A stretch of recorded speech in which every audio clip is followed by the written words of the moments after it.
Xudoyim ayolga er orqali beradi desak, faqat pul tushunib qolganmiz-da. Lekin gap faqat pulda emas-ku. Eriga, turmush o'rtog'iga aziz bo'lgan ayol Xudoyimni ko'pgina ne'matlariga ega. Agar ayol eriga aziz bo'lsa, u nimaga ega?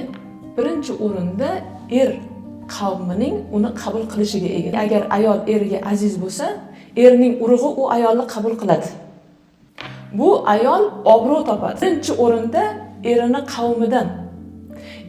qavmidan obro' topgan, qabul qilingan ayolni oilasi tinchmi?